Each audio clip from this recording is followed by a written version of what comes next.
తెలుగు రాష్ట్రాల్లో వాతావరణం ఒక్కసారిగా మారుతుంది. బంగాళాఖాతంలో ఏర్పడిన వాతావరణ వ్యవస్థల ప్రభావంతో ఏపీలో అక్కడక్కడ వర్షాలు, ఉరుములు, మెరుపులతో కూడిన జల్లులు కురిసే అవకాశం ఉంది. ఇప్పటికీ ఏపీ ప్రజలను ఈదురుగాలులు, పిడుగులు భయపెడుతున్నాయి. మరోవైపు తెలంగాణలో మాత్రం వర్షాల జోరు తగ్గే సూచనలు కనిపిస్తున్నాయి.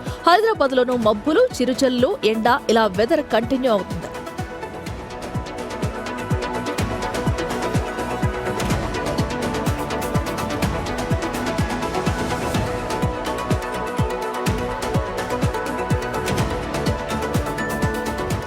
తెలుగు రాష్ట్రాల్లో వెదర్ రోజుకోలా మారుతుంది. ఒకవైపు మబ్బులు, మరోవైపు ఎండలు, ఇంకోవైపు అక్కడక్కడ చిరుజల్లులు. ఆగస్టు చివరిలో వాతావరణం జనాలతో దోబుచులాడుతుంది. ఏపీలో రాబోయే రోజుల్లో పలు ప్రాంతాల్లో వర్షాలు కురిసే అవకాశం ఉంది. రాబోయే 2-3 రోజులు కోస్తాంధ్ర, రాయలసీమ వ్యాప్తంగా తేలికపాటి నుంచి మోస్తారు వర్షాలు కురిసే అవకాశం ఉంది. రేపు ఎల్లుండి గంటకు 40 నుంచి 50 కిలోమీటర్ల వేగంతో బలమైన గాలులు వీచే ప్రమాదం ఉందని ఐఎండీ వార్నింగ్ ఇచ్చింది. అటు తెలంగాణలో మాత్రం పరిస్థితి కాస్త భిన్నంగా ఉంది. రాష్ట్రంలో రాబోయే వారం రోజుల్లో పెద్దగా వర్షాలు ఉండకపోవచ్చని వాతావరణ శాఖ అంచనా వేస్తుంది. ఎల్నినో ప్రభావంతో ఉష్ణోగ్రతలు పెరిగే అవకాశం ఉండటంతో వేడి ఉక్కపోతతో కూడిన వాతావరణం ఉంటుందని అధికారులు చెబుతున్నారు.